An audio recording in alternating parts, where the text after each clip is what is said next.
اور ایسے کہ پورے مکہ والے پہرا لگا کر بیٹھتے تھے 24 گھنٹے تک نگرانی کہ کوئی جا نہ پائے حضور تک، ان کے خاندان تک۔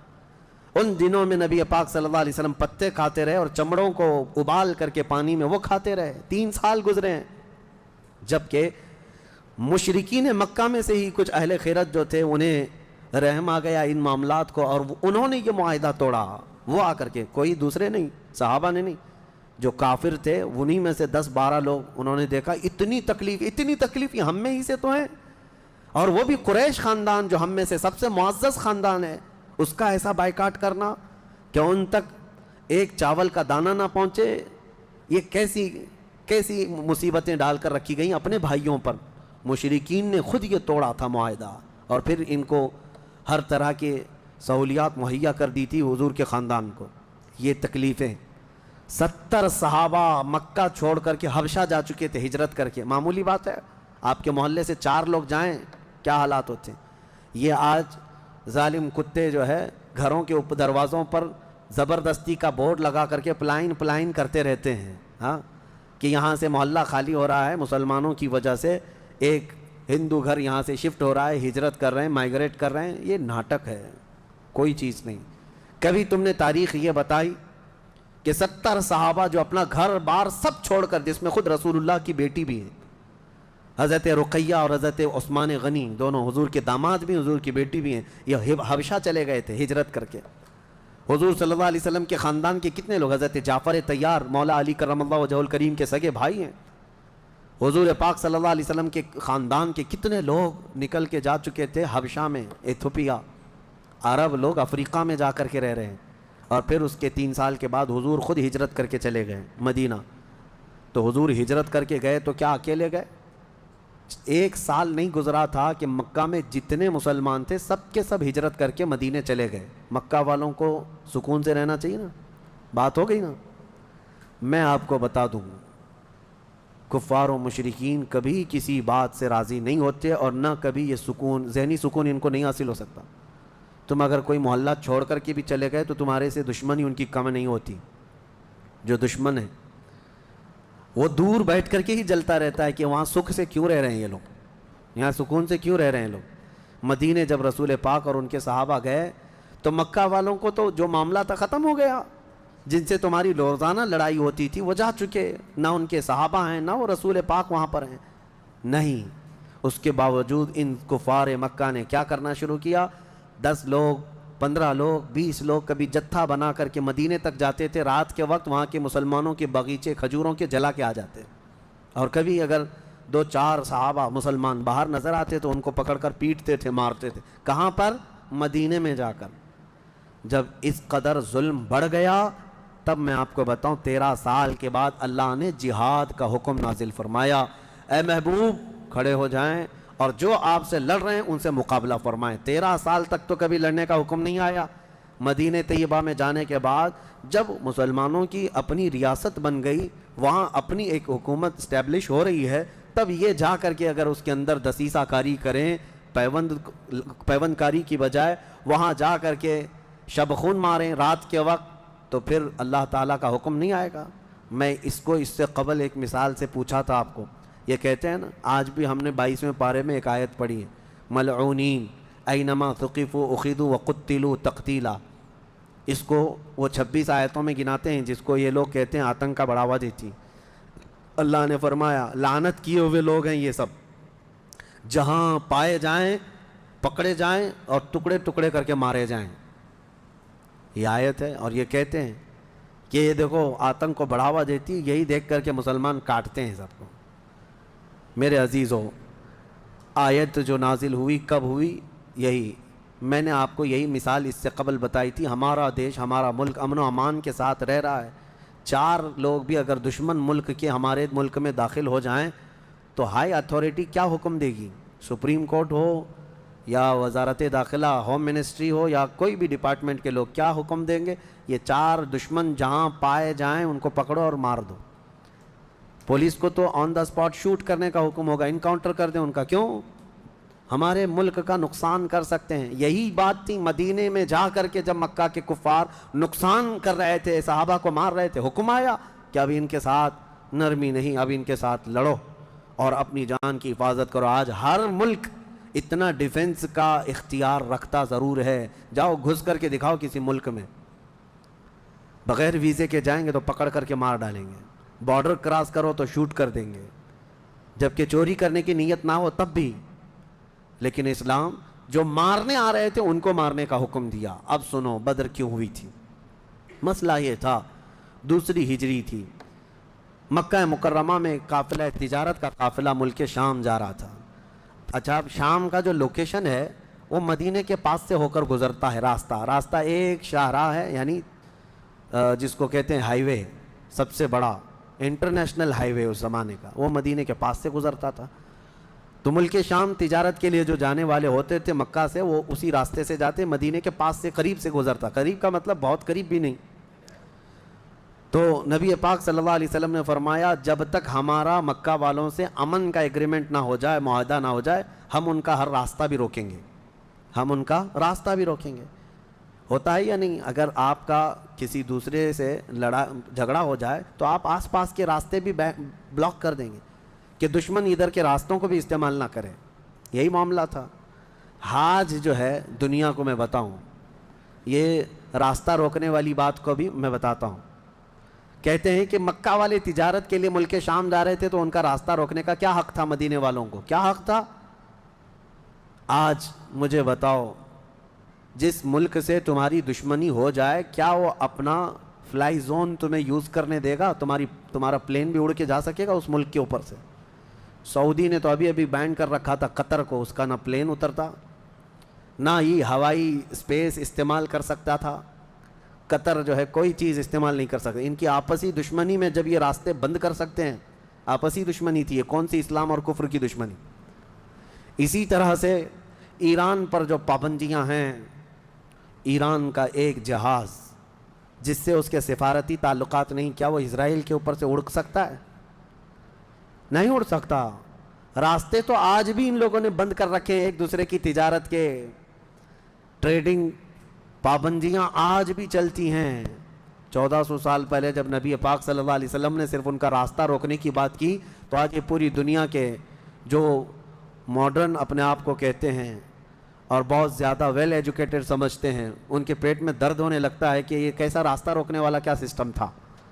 راستہ روکنے والا وہی سسٹم تھا جو آج تمہارا باپ روکتا ہے، امریکہ، جس طرح سے لوگوں کے اوپر تجارت کی پابندیاں لگاتا ہے، جس طرح سے ہائی ڈیوٹی کسٹم لگا کر کے لوگوں کی اکنامک کو گراتا ہے، یہ تو وہی سسٹم ہے نا۔ لیکن نبی پاک صلی اللہ علیہ وسلم نے ایسا نہیں کیا تھا۔ صحابہ اکرام کو مدینے سے کہا کہ دیکھو اگر ان کا قافلہ تجارت کا شام جا رہا ہے تو ہم جائیں گے، راستہ روکیں گے۔ حضور اپنے صحابہ کو لے کر نکل پڑے۔ یہ 17 رمضان جنگ بدر کی بات نہیں کر رہا ہوں، اس سے پہلے کی بات کر رہا ہوں، 6 مہینے پہلے حضور گئے، چند مہینے پہلے یا چند دن پہلے، ایگزیکٹ نہیں کہہ رہا ہوں۔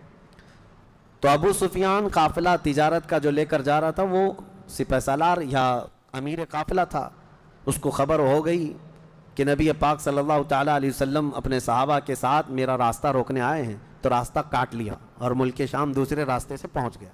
حضور پاک صلی اللہ علیہ وسلم کو نہیں ملا، حضور واپس مدینے آ گئے۔ کئی دن گزرے، ملک شام میں اس نے تجارت کی، خوب نفع کمایا اور واپس مکہ تو جانا تھا۔ تو مکہ جب جانے لگا تو پھر میرے آقا کو خبر آئی، نبی پاک صلی اللہ علیہ وسلم نے پھر صحابہ سے کہا کہ چلو پھر سے اس کا راستہ روکتے ہیں۔ پھر گئے، لیکن اس بار ابو سفیان پھر خبر پا کر کے دوسرے راستے سے چلا گیا مکہ۔ لیکن مکہ پہلے ہی ابو سفیان نے قاصد بھیج دیا تھا، کہا تھا کہ محمد اور ان کے ساتھی تمہاری تجارت کو لوٹ لیں گے، ختم کر ڈالیں گے، قافلہ تمہارے ہاتھ نہیں آئے گا، تم ہماری مدد کے لیے آؤ۔ یہ قاصد مکہ جیسے ہی پہنچا وہاں کھلبلی مچ گئی، سب جمع ہو گئے جتنے خاندان تھے کہ ہمارا بھی مال ہے، ہمارا بھی مال ہے۔ اور ابو جہل تو بھڑکا رہا تھا، خوب بھڑکا رہا تھا، سب کو جمع کر لیا۔ لیکن اتفاق ایسا کہ وہ مکہ والوں کے نکلنے سے پہلے ابو سفیان اپنی تجارت کا قافلہ صحیح سلامت مکہ لے کر پہنچ گئے، بات ختم ہو گئی، تجارت کا قافلہ آ گیا۔ جو سمجھ بوجھ والے تھے انہوں نے خیر منائی، کہا کہ چلو ہمارا مال پہنچ گیا، اب ضرورت نہیں جانے کی۔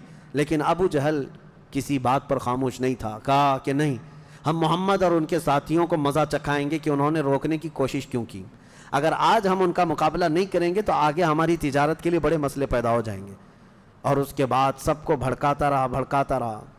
کتنے بہت سارے چھوڑ کر چلے گئے، لیکن پھر بھی ابو جہل کے بہکاوے میں جتنے آئے وہ 1000 کی تعداد میں تھے، اور وہ لوگ پورے ہتھیار سے لیس ہو کر ساز و سامان سب لے کر کے نکل پڑے مدینے آنے کے لیے، کہ مدینے جا کر کے ان کا سب اینٹ سے اینٹ بجا کر کے آئیں گے۔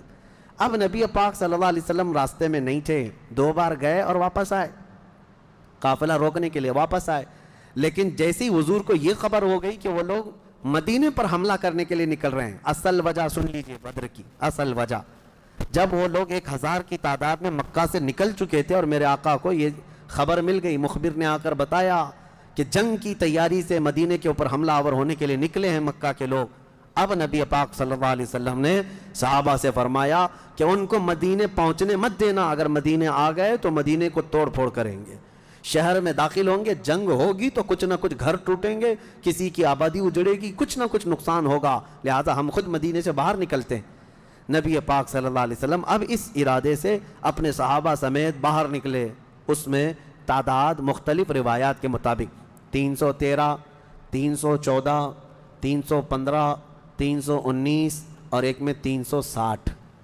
اصحاب بدر کی تعداد پہ الگ الگ روایات ہیں۔ 313 صحابہ کی روایت بہت سارے محدثین نے روایت کی ہے، اور 360 کی بھی روایت ہے، 360 لوگ بھی تھے۔ بہرحال وہ اس طور پر کہ بچے دوسرے لوگ سب ملا کر کے کسی نے شمار کیا، اور کسی نے صرف خالص جنگ کرنے والوں کو شمار کیا۔ اس میں سارے بڑے بڑے اجلہ صحابہ ہیں، سیدنا ابو بکر صدیق، سیدنا عمر فاروق، سیدنا حیدر کرار، علی مرتضیٰ رضی اللہ تعالیٰ عنہ، دیگر اصحاب۔ ہاں، حضرت عثمان غنی رضی اللہ تعالیٰ عنہ اس میں شامل نہیں تھے، اس کی وجہ یہ تھی کہ حضور صلی اللہ علیہ وسلم کی بیٹی حضرت رقیہ بیمار تھیں، مدینے میں تھی۔ نبی پاک صلی اللہ تعالیٰ علیہ وسلم نے حضرت عثمان سے کہا کہ تم اپنی اہلیہ میری بیٹی کی تیمارداری میں رہو، تمہیں بدر میں شریک ہونے کا برابر ثواب دیا جائے گا۔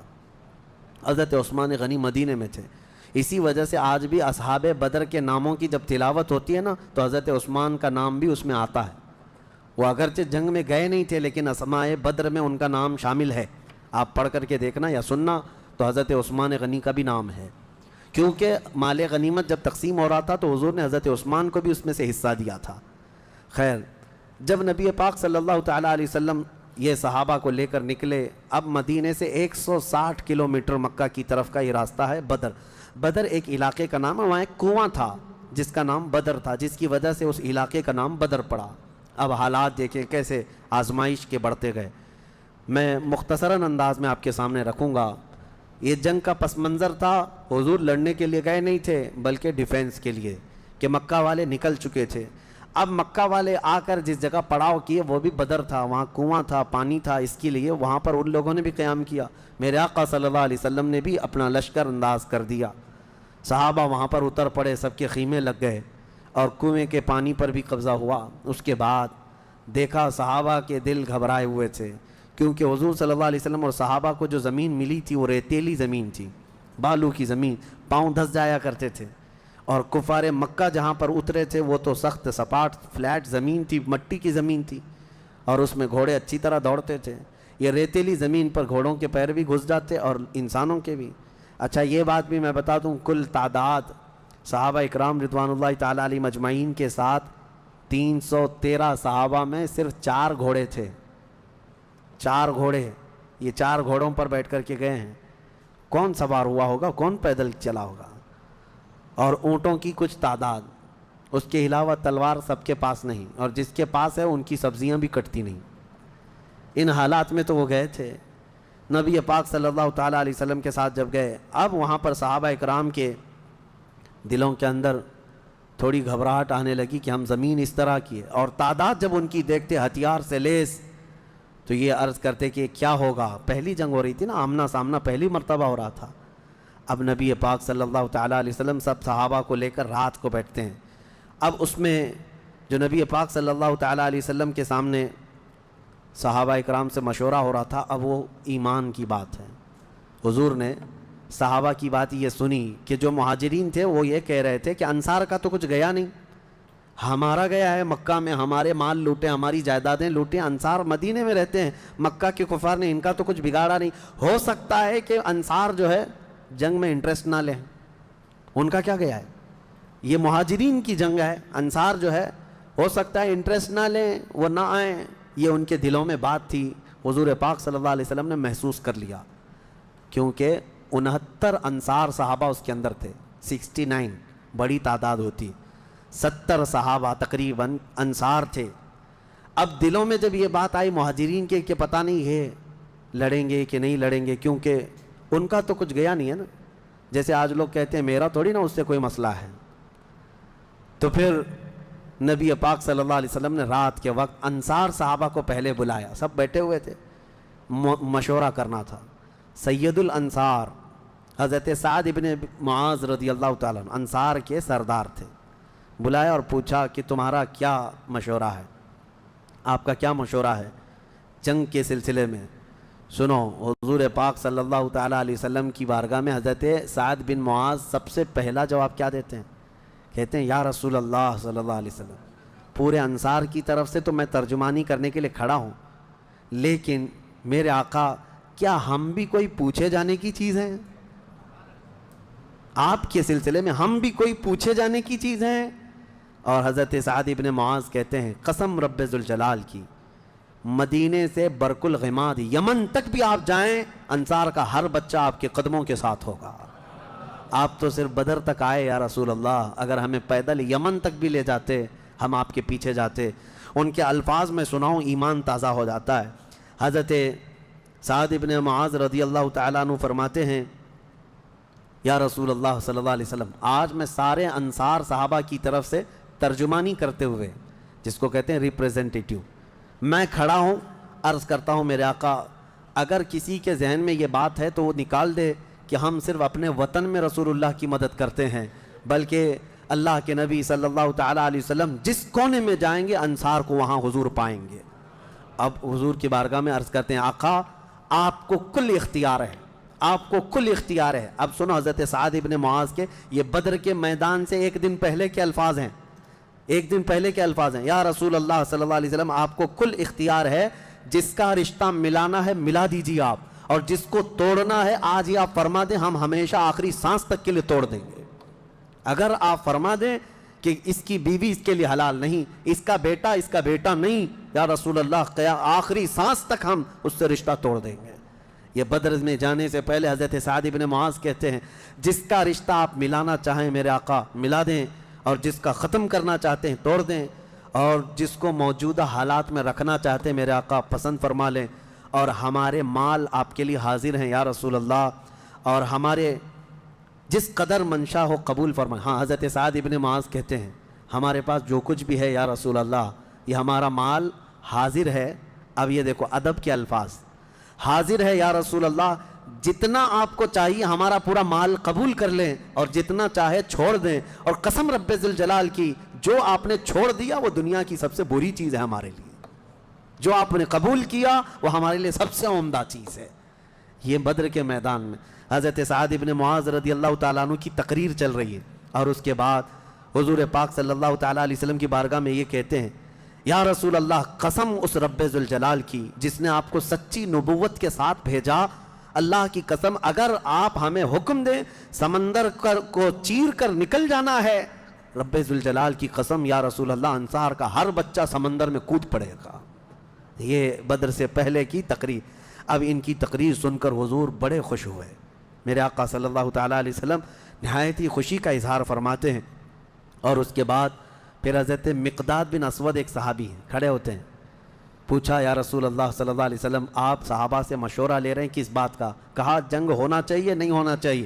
حضرت مقداد بن اسود کہتے ہیں یا رسول اللہ ہم بنی اسرائیل نہیں ہیں جنہوں نے موسیٰ علیہ السلام سے کہا تھا اے موسیٰ آپ اور آپ کا خدا جائیے قوم جبارین سے لڑیے، ہم یہاں بیٹھ کے دیکھیں گے۔ نہیں یا رسول اللہ ہم امت محمدیہ ہیں، جہاں میرے آقا کا پسینہ گرے گا ہم سب کا خون کا قطرہ وہاں گرے گا، جب تک ہمارے جسم میں آخری قطرہ بھی خون کا باقی ہے ہم میں سے کوئی پلٹنے کا تصور بھی نہیں کرتا۔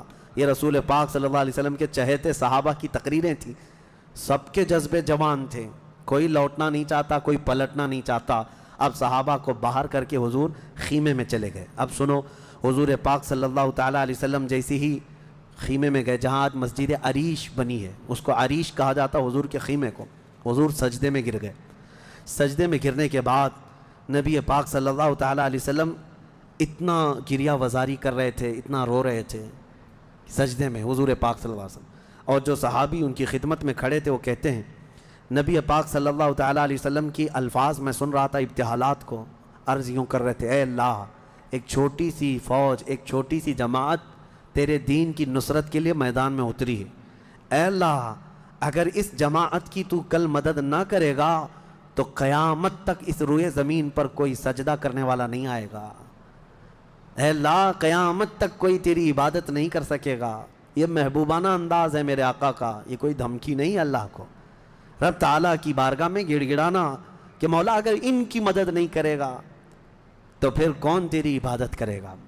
اور اس کے بعد اچانک حضور صلی اللہ علیہ وسلم اٹھے سجدے سے، پیشانی چمک رہی تھی اور حضور مسکرا رہے تھے، دو صحابہ کھڑے تھے، کہا یا رسول اللہ صلی اللہ علیہ وسلم آپ اتنی گریہ وزاری کرتے کرتے بھی مسکرانے لگے، کہا میرے رب نے میری ڈھارس بندھا دی، مبارک ہو، بشارت ہو، میں نے ابھی ابھی جبرائیل کو جنگی لباس پہن کر اترتے دیکھا ہے، جبرائیل امین آ گئے ہیں۔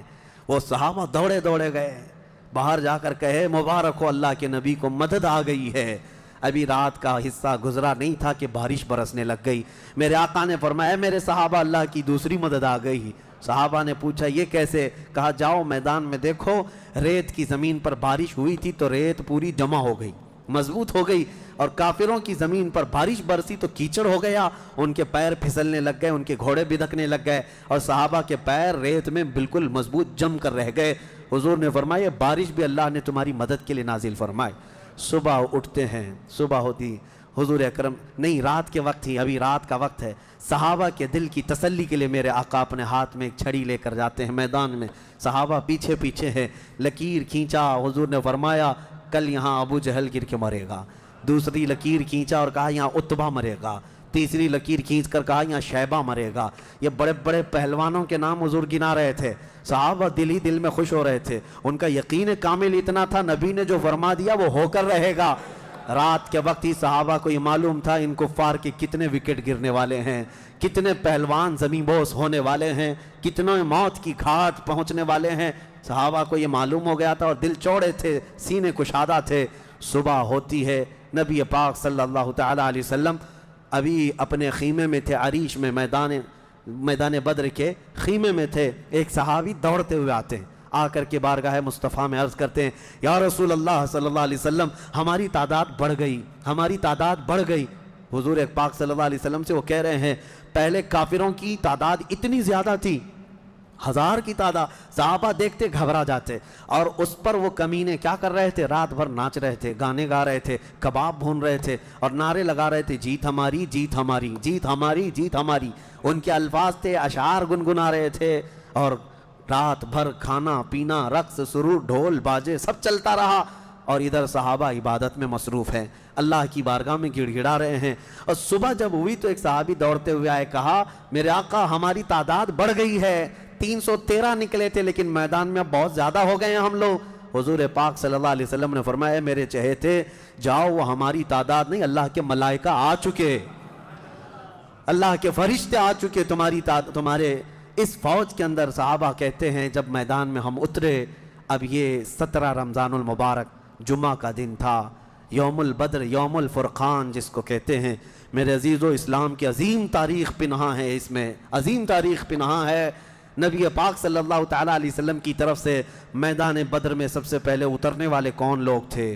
کون لوگ تھے؟ سب سے پہلے نبی پاک صلی اللہ تعالیٰ علیہ وسلم کی طرف سے حضرت امیر حمزہ رضی اللہ تعالیٰ عنہ، دوسرے حضرت ابو عبیدہ بن جراح، تیسرے حیدر کرار شیر خدا علی مرتضیٰ رضی اللہ تعالیٰ عنہ۔ یہ تینوں حضرات اترے، اور ان کے مقابل میں جو کفار آئے تھے وہ اپنے اپنے وقت کے بڑے بڑے پہلوان تھے، بڑے بڑے پہلوانوں کو انہوں نے اتارا تھا میدان بدر میں۔ اور جب مقابلہ ہوا تو سب سے پہلا وار حضرت امیر حمزہ کا سامنے والے پر پڑا، وہ گاجر کی طرح کٹ کر گر گیا ایک ہی وار میں۔ حضرت ابو عبیدہ بن جراح زخمی ہوئے، سامنے والے سے تھوڑے زخمی ہوئے، پھر حضرت حمزہ نے وہ بھی محاذ سنبھالا اور ان کے مقابل کو بھی مار کر گرایا۔ ادھر حضرت علی کرم اللہ وجہہ الکریم کی عمر کم تھی، اس وقت ان کی عمر زیادہ نہیں تھی، 22 سال کی عمر یا 25 سال کے اس وقت کی عمر تھی حضرت علی کرم اللہ وجہہ الکریم کی۔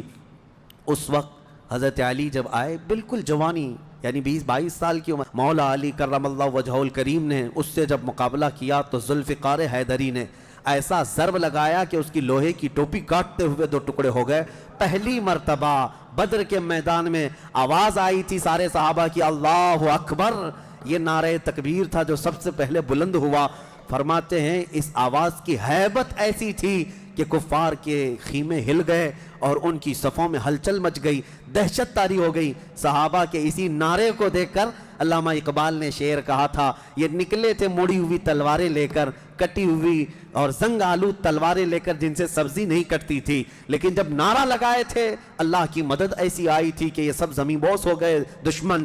اقبال نے کہا تھا کفر دم توڑ دے گا ٹوٹی ہوئی شمشیر کے ساتھ، کفر دم توڑ دے گا ٹوٹی ہوئی شمشیر کے ساتھ، گر تم نکلا جاؤ ایک بار نعرہ تکبیر کے ساتھ۔ یہ انہی صحابہ کا نعرہ تھا جب انہوں نے پہلی مرتبہ بلند کیا۔ یہ لڑائی چلتی رہی شام تک، شام ہونے نہ پائی، دوپہر تک اس لڑائی کو پہلے ایک بعد دیگرے، اس کے بعد پھر گھماسان کی لڑائی ہوئی۔ لیکن کفار مکہ میں سے کچھ لوگ کہتے ہیں ہم تو بڑے حوصلوں سے آئے تھے لڑنے کے لیے، بڑے حوصلوں سے آئے تھے، جن کو یہ مدینے میں مکہ میں پکڑ کے مارتے تھے وہ آج ان کے مقابل میں تھے، کوئی کسی کا غلام تھا، کوئی کسی کا رشتہ دار بھی تھا، لیکن مقابلے میں جب آئے وہ کفار مکہ کہتے ہیں ہم تو بڑے ہمت کے ساتھ لڑنے کے لیے آئے تھے، لیکن جب ہم لڑنے جا رہے تھے تو ہمارے مقابل میں اجنبی لوگ آ رہے تھے، اجنبی لوگ آ رہے تھے، اور ان کی ہیبت ایسی طاری ہوتی کہ ہم نے ان کو نہ مکے میں کبھی دیکھا تھا نہ مدینے میں کبھی دیکھا تھا۔ یہ وہ بدری ملائکہ تھے جو جبرائیل امین کی سپہ سالاری میں آئے تھے۔ اب یہاں ایک بات میں بتانا چاہتا ہوں، ایک فرشتہ اتر جائے کافی ہے۔ آپ کو پتا ہے قوم شعیب جب نافرمانی کر رہی تھی تو اللہ تعالیٰ نے عذاب کیا بھیجا تھا؟ جبرائیل امین علیہ السلام کو اتارا تھا، انہوں نے ایک چیخ ماری تھی، چنگھاڑ، اور ان کی آواز کی ہیبت سے جتنے پہاڑوں میں تھے یہ قوم شعیب سب کے بھیجے کانوں سے نکل آئے تھے اور زمین پر گر کر مر گئے تھے۔ تو یہاں جبرائیل امین اکیلے آ جاتے، صرف آواز لگاتے، کسی کو تلوار اٹھانے کی بھی ضرورت نہیں، یہ 1000 پورے کیڑے مر جاتے۔ لیکن یہ وجہ کیا ہے؟ مفسرین نے فرمایا یقیناً ایک فرشتہ بھی مدد کے لیے کافی ہوتا، لیکن اللہ نے بدر کے میدان میں 5000 فرشتے اتارے، یہ عظمت مصطفیٰ کے لیے، یہ رسول اللہ کی عظمت کے لیے۔ کبھی کبھار تعداد جو ہے وہ شان بتانے کے لیے ہوتی ہے، عظمت بتانے کے لیے ہوتی ہے۔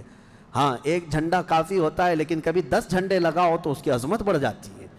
ہاں 2 باڈی گارڈ کافی ہوتے ہیں، لیکن 10 کھڑے ہو جائیں تو اس کی ہیبت اور طاری ہوتی ہے۔ یہ ایک انسانی ذہن بنا ہوا ہے۔ اللہ تبارک و تعالیٰ نے اپنے محبوب کی عظمت شان کی وجہ سے 5000 ملائکہ کو اتارا۔ اب یہ جنگ ہوتی رہی، اس میں صحابہ تو لکڑیوں سے جنگ کرتے رہے، سب تلواروں سے نہیں، کچھ صحابہ تو لکڑیوں سے جنگ لڑتے رہے، اور لکڑیوں سے کئی کو مار کے گرایا، اور 70 جو ہے موت کے گھاٹ اتر گئے۔ اور اس میں معمولی 70 نہیں تھے، بڑے بڑے گرو گھنٹال تھے، جتنے بھونکتے تھے مکہ میں بیٹھ کر۔ ابو جہل مر گیا، حضرت بلال حبشی کا آقا امیہ بن حرب وہ مر گیا، اور کئی ایسے بڑے بڑے عتبہ شیبہ جیسے بڑے بڑے کافر، یہ سب کے سب موت کے گھاٹ اتر گئے۔ بدر کی ایک لڑائی ایسی کہ اچھوں کی جڑ کاٹ کر رکھ دیا۔ اب یہاں پر حضور پاک صلی اللہ تعالیٰ علیہ وسلم کا رحم بھی دیکھیں۔ حضور ملاحظہ فرما رہے تھے، جب امیہ گر کر زخمی ہوا تھا، حضور نے جو صحابی لڑ رہے تھے کہا کہ روک دو اس کو۔ امیہ جو لڑ رہا تھا وہ بڑا ہٹا کٹا پیسہ والا مکہ کا بڑا آدمی تھا، تو جو صحابی لڑ رہے تھے انہوں نے گرا دیا، وہ زخمی ہو کر گرا، حضور نے فرمایا چھوڑ دو اس کو۔ وہ صحابی ہٹ گئے، حضور نے فرمایا بلال حبشی کو بلاؤ۔ بلال کہاں ہے؟ بلال آئے، کہا اے بلال آؤ، جتنا اس نے تڑپایا تھا خوب آج تم بدلا لو اس کے ساتھ، کیونکہ یہی وہ تھا جو حضرت بلال کو ایک ڈرم میں ڈال کر دن بھر رکھتا تھا، لوہے کی ایک ٹاکی بنا کر اس میں ڈال کر اوپر سے ڈھکن ڈال کر گرم دھوپ میں ان کو ایسے ہی رکھ دیتا تھا، بغیر کھانا پانی دیے شام تک ان کو کھولا جاتا تو ان کا جسم پورا اجمرا ہو جاتا تھا۔ ان کی پیٹھ ایسی گل گئی تھی انگاروں میں سلانے کی وجہ سے کہ ریڑھ کی ہڈی دکھتی تھی۔ یہ حضرت بلال کے ساتھ کیا تھا، حضرت بلال حبشی نے مار کر اس کو ختم کیا۔ عدو اللہ، اور حضرت بلال مارتے وقت کیا کہہ رہے تھے یہ بھی سنیے، یہ صحابہ کا جذبہ ہے۔ کہتے ہیں اس کو قتل کیا اور یوں کہا انت عدو اللہ و عدو رسولنا، میں نے تجھے مار دیا ہے اس لیے کہ تو اللہ کا اور میرے حبیب کا دشمن تھا، یہ نہیں کہ مجھے تڑپاتا تھا، یہ نہیں کہ تو نے مجھے بہت مارا ہے اب چکھ لے مزہ۔ حضرت بلال یہ کہتے ہیں تو اللہ کا دشمن تھا اور میرے مصطفیٰ کا دشمن تھا، میں نے تجھے ختم کیا۔ یہ بدر کی وادی میں حضرت معاذ اور معوذ بن عفراء رضی اللہ عنہما، دو چھوٹے بچے، بچوں پر جہاد تو ہے نہیں لیکن یہ ضد کر کے اصرار کر کے حضور کے پاس آئے تھے، کہا ہمیں اجازت دے دے۔ میرے آقا نے ان کو اجازت دی تو یہ جنگ میں شریک ہوئے۔ حضرت عبد الرحمن بن عوف کہتے ہیں صاحب بڑے بڑے صحابہ، جنگ کے میدان میں نفسا نفسی کا عالم ہوتا ہے، اپنا ڈیفنس کرنا ضروری ہوتا ہے، کہاں سے تیر آئے کہاں سے تلوار آئے، لیکن یہ دو بچے اس طرح سے میدان میں ہیں کہ حضرت عبد الرحمن بن عوف سے کہتے ہیں چچا ہمیں ایک بات بتائیے، ابو جہل کس کا نام ہے؟ حضرت عبد الرحمن بن عوف کہتے ہیں میں ہنس پڑا، ان کی عمر 13 سال کے آس پاس کی تھی۔ کہتے ہیں یہ کیا کرو گے تم؟ وہ سردار قریش ہے، پہلوان ہے مکہ کا۔ ان بچوں نے کہا ہم نے دیکھا تو نہیں مگر سنا ہے اس خبیث کے بارے میں کہ وہ ہمارے آقا کو گالیاں دیتا ہے، وہ ہمارے نبی کو گالیاں دیتا ہے۔ یہ اصل محافظین مصطفیٰ تھے، محافظین ناموس رسالت تھے، نبی پاک صلی اللہ علیہ وسلم کی عزت کے لیے۔ میرے عزیزو یہ بچے کھیلنے کے لیے ضد نہیں کر رہے تھے، جان ہتھیلی پر لانے کے لیے ضد کر رہے ہیں۔ حضور پاک صلی اللہ علیہ وسلم کی بارگاہ میں آئے اور اس کے بعد حضرت عبد الرحمن بن عوف کہتے ہیں میں ابھی بات چیت کر ہی رہا تھا کہ ابو جہل سامنے گھوڑے پر بیٹھا جا رہا تھا، میں نے اشارے سے بتایا وہ دیکھو وہی مردود ہے جو گھوڑے پر جا رہا ہے۔ یہ دونوں بچے چیل کی طرح جھپٹ گئے اس کی طرف اور بھاگتے ہوئے اس کی طرف گئے۔ ابو جہل کو یہ ایکسپیکٹیشن ہی نہیں تھا، یہ امید ہی نہیں تھی کہ اس کے مقابل میں کبھی کوئی بچہ آ سکتا ہے۔ غرور و تکبر میں ہمیشہ وہ سوچتا تھا بڑے بڑوں سے ہی لڑنا ہے ہم کو، اور دیکھا تو چھوٹے بچے آئے، ایک بچے نے گھوڑے کی ٹانگ پر تلوار ماری، ابو جہل نیچے گر گیا، گھوڑا بھی گرا وہ بھی گرا، اور جیسے ہی گرا دونوں اس کے سینے پر چڑھ کر بیٹھ گئے، سینے پر چڑھ کر بیٹھ گئے اور گردن پر تلوار رکھی۔ تو جانتے ہیں ظالم یہ زمانے بھر کا بڑا گستاخ اور گستاخوں کا باپ کیا کہتا تھا، عربی میں شعر کہہ رہا ہے اس وقت، کہتا ہے میں عرب ہوں موت سے ڈرتا نہیں، میں عرب ہوں موت سے ڈرتا نہیں، لیکن افسوس مجھے اس بات کا ہے کہ میرے مقابل کا آیا نہیں۔ اس کو افسوس یہ ہے کہ مجھے کوئی پہلوان نے مارا نہیں، مجھے چھوٹے بچے مار رہے ہیں۔ اور بعض لوگوں نے کہا ہے کہ اس کی یہ خواہش تھی، کہا کاٹنا ہے تو گردن تھوڑا نیچے سے کاٹو، کیونکہ سب کٹے ہوئے گردنیں رکھی جائیں تو میری گردن تھوڑی اونچی دکھے۔ غرور و نخوت کبھی نہیں جاتا، گھمنڈ و تکبر کبھی نہیں جاتا۔ ان بچوں نے ختم تو کر دیا ابو جہل کو، اور مشہور ہے کیا ہی بہترین کہا، ہم جیسے لاکھوں کروڑوں کی جوانیاں ان بچوں کے قدموں پر قربان، ہم ان کے ناخنوں تک بھی نہیں پہنچ سکتے جنہوں نے دفاع کیا ہے، ڈیفنس کیا ہے میرے مصطفیٰ کی عزت کا۔ اوروں نے کافروں کو مارا ہوگا، ان بچوں نے تو پورے کفر کو مارا ہے۔ اوروں نے جاہلوں کو مارا تو انہوں نے ابو جہل کو مارا ہے، جہالت کے باپ کو مارا ہے۔ اسی جنگ میں شہزادے حضرت معاذ کا مونڈھا کسی کافر نے مار کر کے ختم کر دیا، تلوار سے کندھے کو مار دیا، لیکن جذبہ ختم نہیں ہوا۔ اس بچے نے دوسرے ہاتھ میں تلوار لی اور لڑنا شروع کیا، اور اپنے ہاتھ کو پیر میں دبا کر کھینچ کے نکال دیا۔ یہ زیادہ دیر تک نہیں، یہ دونوں شہزادے لڑتے رہے میدان بدر میں۔ شام سے پہلے پہلے دونوں بچے بھی شہید ہوئے، حضرت معاذ بھی شہیدوں میں ہیں، حضرت معوذ بھی شہیدوں میں ہیں۔ کس باپ کے یہ بیٹے تھے، کس گھر میں آنکھیں کھولی تھی انہوں نے، جہاں ماں کو قرآن کی تلاوت کرتے سنا، باپ کو محراب عبادت میں دیکھا، اور گٹھی میں ان کے پلایا ہوا تھا عظمت مصطفیٰ۔ سب سے پہلی چیز ہے میرے عزیزو، یہ جان دے چکے میدان میں نبی پاک صلی اللہ علیہ وسلم شام کے وقت جنگ کا پانسا کیسے پلٹا۔ یہ صحابہ ایسے گھستے چلے گئے ان کے صفوں میں کہ وہ ہیبت سے بھاگنے پر مجبور ہو گئے۔ مکہ کے کفار جتنے بھی تھے سب کے سب اپنا ساز و سامان چھوڑ کر میدان سے بھاگنے لگ گئے۔ وہاں پر اپنے مویشی چھوڑا، اپنے بہت سارے چھوڑا، یہاں تک کہ 70 قیدی پکڑ میں آئے اور 70 مارے جا چکے تھے، 140، اور صحابہ میں 13 شہید تھے، ایک زخمی تھے۔ 13 شہید ہوئے، ایک زخمی تھے حضرت عبیدہ بن حارث، وہ بھی راستے میں جا کر شہید ہوئے۔ تو جنگ بدر کے ٹوٹل شہید 14 ہیں، باقی وہ 70 اور 140 پورے ٹوٹل یعنی قیدی ملا کر۔ شام کے وقت اب سنو میرے آقا صلی اللہ علیہ وسلم کا معجزہ۔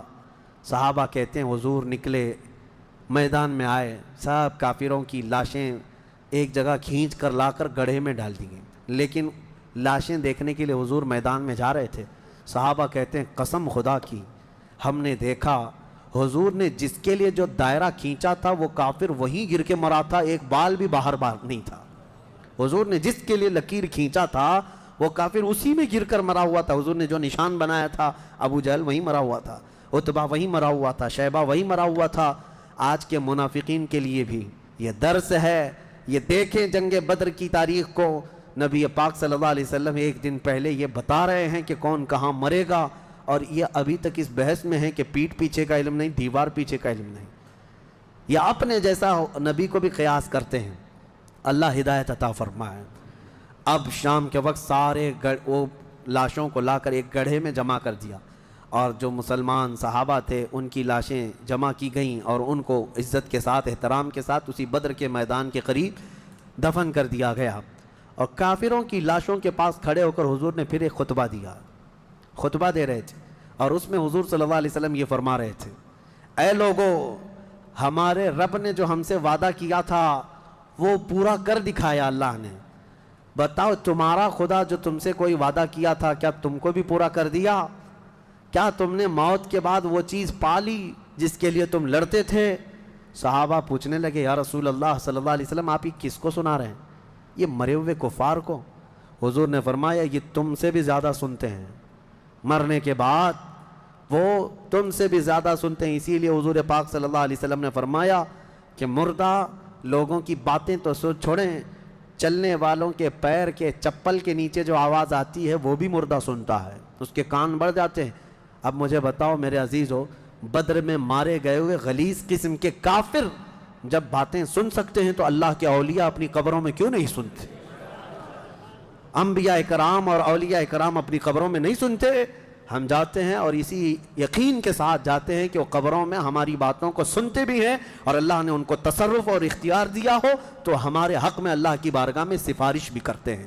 یہ ہے جنگ بدر. اس کا خلاصہ یہی ہے کہ وہ اگرچہ 313 نہتے تھے لیکن یقین کامل تھا.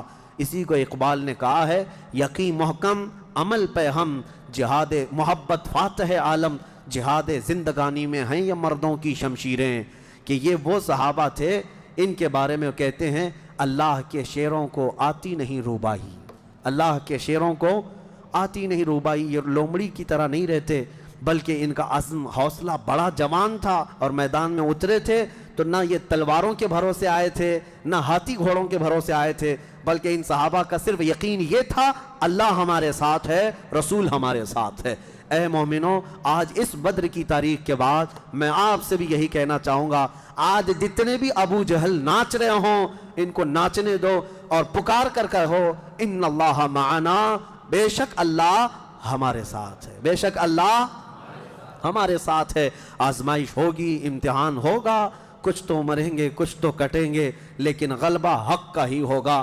حل الحق یعلو ولا یعلی علیہ, فرمایا گیا حق ہمیشہ بلند ہو کر رہے گا, اس کے اوپر کوئی غالب نہیں آئے گا. ہو سکتا ہے صدیوں تک اس کو کوئی پکڑ کر کے رکھے, حق کو گرفتار کر کے رکھے, لیکن کبھی بھی وہ اس طرح نیست و نابود نہیں کیا جائے گا. قیامت تک حق کو بلند ہونا ہے.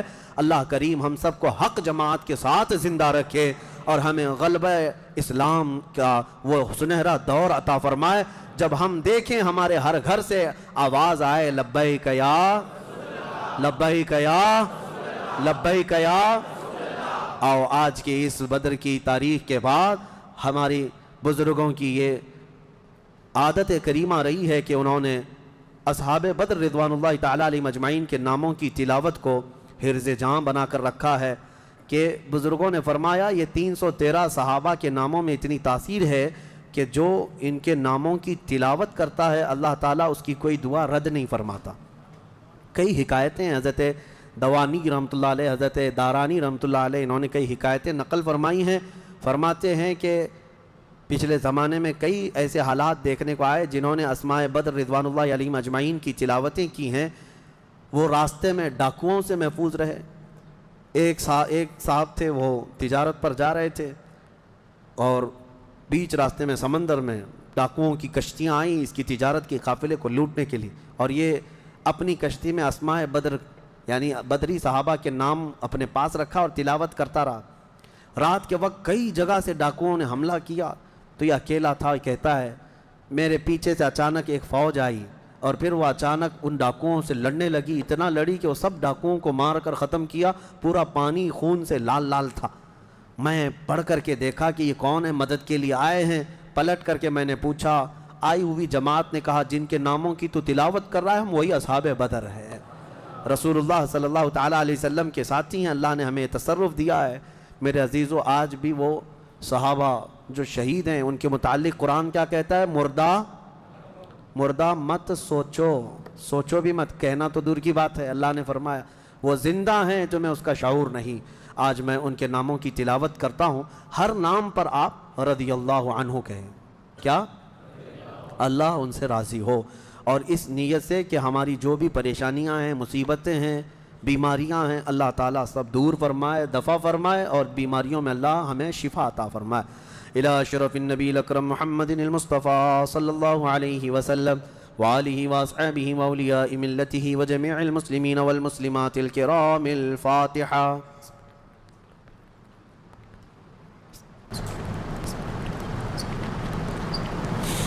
اللهم صل صلاة كاملة وسلم سلاما تاما على النبي الذي تنعل به العقد وتنفرج به الكرب وتقضى به الحوائج وتنال به الرغائب وحسن الخواتم ويستسقى الغمام بوجهه الكريم وعلى آله وصحبه في كل لمحة ونفس بعدد كل معلوم لك.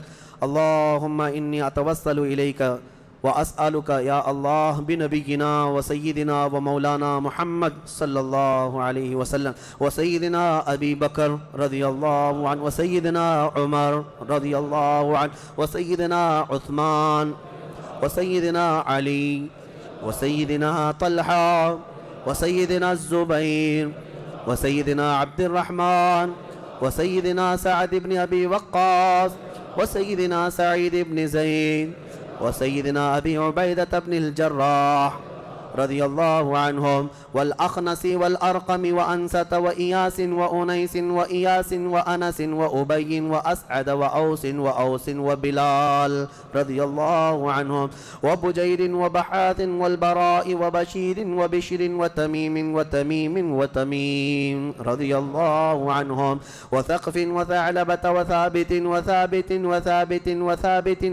وثعلبة وثعلبة رضي الله عنهم وجبر وجابر وجبير وجابر وجبار وعمزة وعاتب والحسين والعارث والعارث والعارث والعارث والعارث والعارث والعارث والعارث والعارث وعارثة والعارث وعرين والعباب وعبيب وحرام وحمزة رضي الله عنهم وبخالد وخباب وخنيس وخريم وخولي وخواد وخداش وخراش وخارجة وخلاد وخالد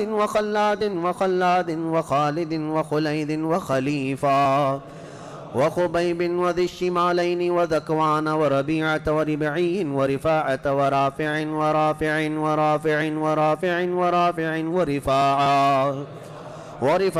ورفاعة وراشد والربيع ورعيلة وزيد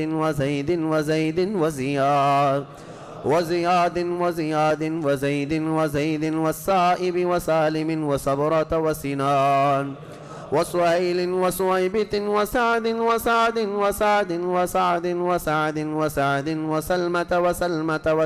وسالم وسهل وسهيل وسعد وسماك وسفيان وسراقة وسليم وصليد وسنان وسواد وسدواد وشجاع وشماس وشريك وصفوان وصهيب وصبيع وصيفي والضحاك وضمرا وطليب والطفيل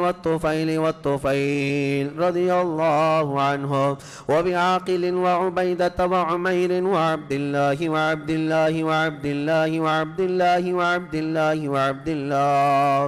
رضي الله عنهم، وعياض وعثمان وعقبة وعقبة وعكاشة وعامر وعامر وعامر وعمر وعمر وعمر وعمر وعمر وعامر وعمارة وعويم وعباد وعبيد وعبيد وعبيد وعبد الرحمن وعبد الله وعبد الله وعبد الله وعبد الله وعبد الله وعاصم وعاصم وعاصم وعوف وعوف وعمير وعمير وعمير وعمارة وعمارة وعبيد وعبد ربة وعبدة وعبد الله وعبد الله وعمر وعمر وعمر وعمر وعمر وعمر وعامر وعامر وعامر وعامر وعائد وعاصم وعصما وعسيمة وعبس وعباد وعبادة وعبد الله وعبد الله وعبد الله وعبد الله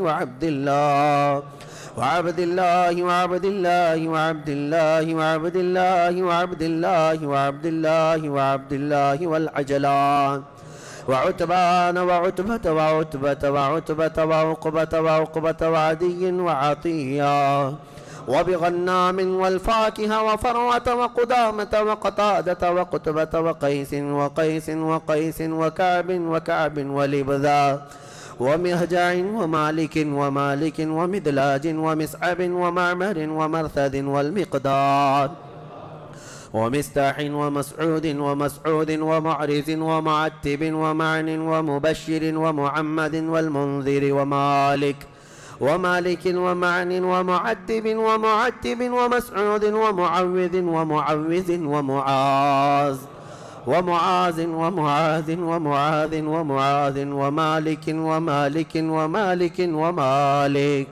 ومسعود ومسعود ومسعود ومسعود والمجذر ومعبد ومعبد ومعقل والمنذر ومحرر ومليل ونضر والنعمان والنعمان والنعمان والنعمان والنعمان والنعمان والنعيمان ونوفل وبواقد ووهب ووهب ووديعة وودقة وهانئ وهبيل وهلال ويزيد ويزيد ويزيد ويزيد ويزيد ويزيد وأبي سنان وأبي مرثد وأبي مخشي وأبي كبشا وأبي سلمة وأبي صبرة وأبي حذيفة وأبي عقيل وأبي الهيثم وأبي مليل وأبي لبابا وأبي حنة وأبي حبة وأبي ضياح وأبي شيخ وأبي دجانة وأبي طلحة وأبي الأعور وأبي أيوب وأبي حبيب وأبي قيس وأبي خلاد وأبي خارجة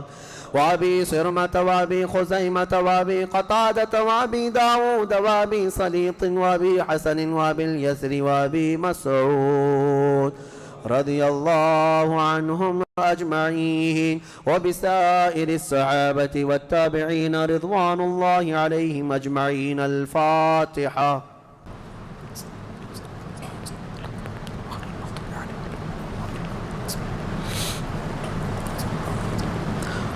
وصلى الله تعالى على خير خلق محمد وآله وأصحابه أجمعين. اللهم إنا نتوسل إليك باسمك العظيم وبجاه نبيك الكريم ووليك العظيم أن تكفر عنا الذنوب وتستر العيوب وتحسن الأخلاق وتوسع الأرزاق وتشفي الأسقام وتعافي الآلام، وأن تدفع عنا وعن أهل بلدنا وبيتنا هذا السم الناقع والداء القامع والوباء القاطع، إنك مجيب سامع، وأن تصرف عنا الطاعون والبلاء وتعصمنا من إنزال قهرك والوباء، وتحتجبنا بنورك من شر عدونا وشر الملعون ومن شر الوباء والطاعون. اللهم لا تؤاخذنا بسوء أفعالنا ولا تهلكنا بخطايانا.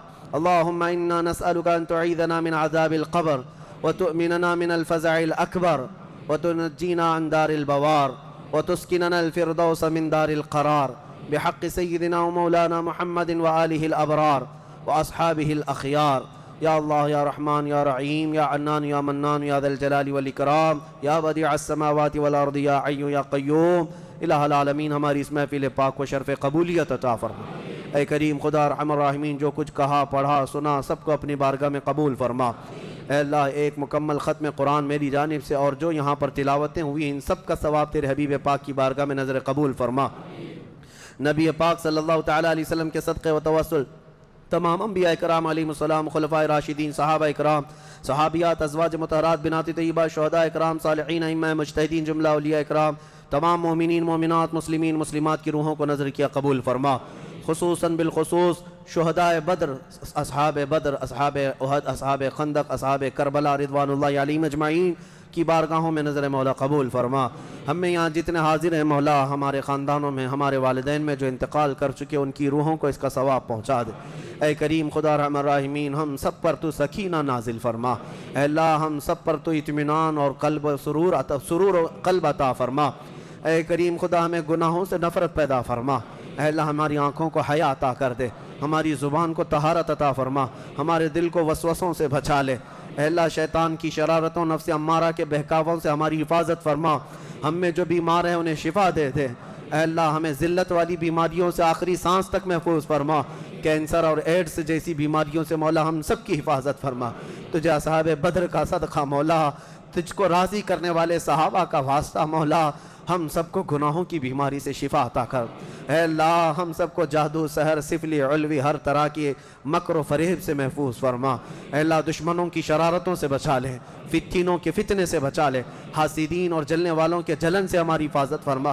اے کریم خدا اس ماہ مبارک میں تجھ سے گڑ گڑا کر بہت مومنین مانگ رہے ہیں، ان کی تو عطاعت کر دے۔ اے اللہ ان کی مانگوں کو پوری فرما دے۔ اے اللہ تیرے حبیب پاک کی امت ترکی میں، شام میں، عراق میں، یمن میں، فلسطین میں، برما میں، افغان میں پریشان حال مولا، یہ رمضان ان کے لیے کشادگی والا بنا دے۔ اے اللہ ان کے لیے امن و امان پیدا فرما۔ اے کریم خدا رحم الراحمین ان سب کو تو خیر و عافیت عطا کر دے۔ اے اللہ اسلام و سنیت کا بول بالا فرما، کفر و شرک کا منہ کالا فرما، دشمنان رسول کو ہلاک و برباد فرما، تیرے حبیب پاک کے دشمنوں کو خاکستر فرما دے، رہتی دنیا تک ان کو عبرت کا نشان بنا دے۔ اے اللہ خصوصاً تیرے دربار میں التجا ہے، ہمارے ماں باپ کا سایہ دراز فرما۔ اے اللہ ہماری ماؤں، بہنوں، بچیوں، بیٹیوں، بہوؤں، بیویوں سب کو ہم نے تیرے حوالے کر دیا، ان کی عزتوں کی حفاظت فرما۔ قیامت تک ہماری نسلوں میں عاشقان مصطفیٰ پیدا فرما، ہمیں گستاخان رسول سے محفوظ کر دے، ہمیں حلال کھلا اور حرام سے محفوظ فرما۔ اے کریم خدا رحم الراحمین اخیر میں اتنی التجا ہے، نہ جانے یہ آنکھیں کب ہمیشہ کے لیے بند ہو جائیں۔ اے اللہ ان آنکھوں کے بند ہونے سے پہلے ایک بار تیرے حبیب پاک کے چہرے کی زیارت نصیب فرما۔ اے اللہ ہمارے مومنین بھائی جو جیلوں میں قید ہیں ان کو رہا کر دے، اے اللہ ان کو آزاد کر دے، اے اللہ ان کو بھی عید کی خوشیاں عطا کر دے۔ اے کریم خدا رحم الراحمین ہماری دعاؤں کو حضور کے نالے نے پاک کے صدقے قبول فرما۔ یہاں جتنے بیٹھے ہیں اور جتنے سن رہے مولا سب کو اصحاب بدر اور مدینے کی زیارت نصیب فرما، تیرے خانہ کعبہ کی زیارت اور حج مقبول نصیب فرما۔ ان اللہ وملائکتہ یصلون علی النبی یا ایہا الذین آمنوا صلوا علیہ وسلموا تسلیما۔ اللہ سلام اللہ علی طہ رسول اللہ، صلاۃ اللہ سلام اللہ علی یاسین حبیب اللہ، توسلنا ببسم اللہ وبالہادی رسول اللہ وکل مجاہد للہ وأهل البدر يا الله، صلاة الله سلام الله رسول الله، صلاة الله سلام الله على ياسين حبيب إلهي سلم الأمة من الآفات والنقمة ومن هم ومن غمة بأهل البدر يا الله، صلاة الله سلام الله على طه رسول الله، صلاة الله سلام الله على ياسين إلهي نجنا واكشف جميع أذية واصرف مكائد العدا والطف بأهل البدر يا الله. إلهي نفس الكربا عن العاصين والعطبا وكل بلية ووبا بأهل البدر يا الله. صلاة الله سلام الله على طه رسول الله. صلاة الله سلام الله. فكم من حمية حصلت وكم من ذلة فصلت وكم من نعمة وصلت بأهل البدر يا الله. وكم أغنيت ذا العسر وكم أوليت ذا الفقر وكم عافيت ذا الوزر بأهل البدر يا الله. صلاة الله سلام الله على طه رسول الله. صلاة الله سلام الله. لقد ضاقت على القلب جميع الأرض مع رحبي فأنج من البلاء الصعب بأهل البدر يا الله. أتينا طالب الرفد وجل الخير والسعد فوسع منحة الأيدي بأهل البدر يا الله. صلاة الله سلام الله. صلاة الله سلام الله. وإن تردد فمن نأتي لنيل جميع حاجاتي أيا جال الملمات بأهل البدر يا الله. فلا تردد مع الخيبة بل اجعلنا على الطيبة أيا ذا العز والهيبة بأهل البدر يا الله. صلاة الله سلام الله رسول الله. صلاة الله سلام الله. إلهي اغفر وأكرمنا بنيل مطالب منا ودفع مساءة عنا بأهل البدر يا الله. إلهي أنت ذو لطف وذو فضل وذو عطف وكم من كربة تنفي بأهل البدر يا الله. وصل على النبي البر بلا حد ولا عصر وآل سادة غر وأهل البدر يا الله. صلاة الله سلام الله على طه رسول الله. صلاة الله سلام الله على یاسین حبیب اللہ. یا الہی رحم فرما مصطفیٰ کے واسطے. یا رسول اللہ کرم کیجئے خدا کے واسطے. مشکلیں حل کر شہ مشکل کشا کے واسطے. کربلائیں رد شہید کربلا کے واسطے. سید سجاد کے صدقے میں ساجد رکھ ہمیں علم حق دے باقر علم خدا کے واسطے. صدق صادق کا تصدق صادق الاسلام کر بے غضب راضی ہو کاظم اور رضا کے واسطے. بیر معروف و سری معروف دے بے خود سری جند حق میں گن جنے دے با صفا کے واسطے.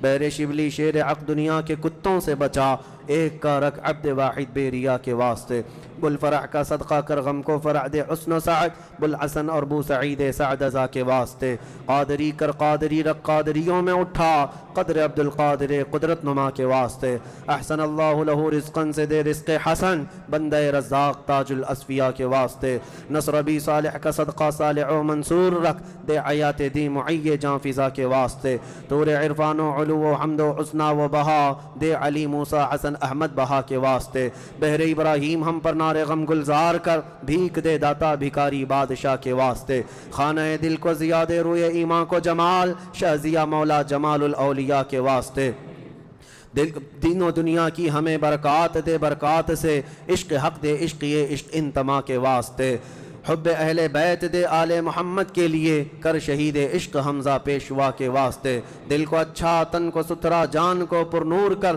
اچھے پیارے شمس دین بدر العلا کے واسطے، دو جہاں میں خادم آل رسول اللہ کر حضرت آل رسول مقتدیٰ کے واسطے، دے محمد کے لیے روزی کر احمد کے لیے خان فضل اللہ سے حصہ گدا کے واسطے، دین و دنیا کی ہمیں برکات دے برکات سے، عشق حق دے عشق یہ عشق انتما کے واسطے، حب اہل بیت دے آل محمد کے لیے کر شہید عشق حمزہ پیشوا کے واسطے، دل کو اچھا تن کو ستھرا جان کو پر نور کر اچھے پیارے شمس دین بدر العلا کے واسطے، دو جہاں میں خادم آل رسول اللہ کر حضرت آل رسول مقتدیٰ کے واسطے، نور جان و نور ایمان نور قبر و حشر دے بلحسین احمد نوری لقا کے واسطے، کر عطا احمد رضائے احمد مرسل ہمیں میرے مولا سیدی احمد رضا کے واسطے، حامد محمود حماد احمد کر مجھے میرے آقا سیدی حامد رضا کے واسطے، سایہ جملہ مشائخ یا خدا ہم پر رہے رحم فرما آل رحمہ مصطفیٰ کے واسطے، یا خدا اختر رضا کو چرخ پر اسلام کے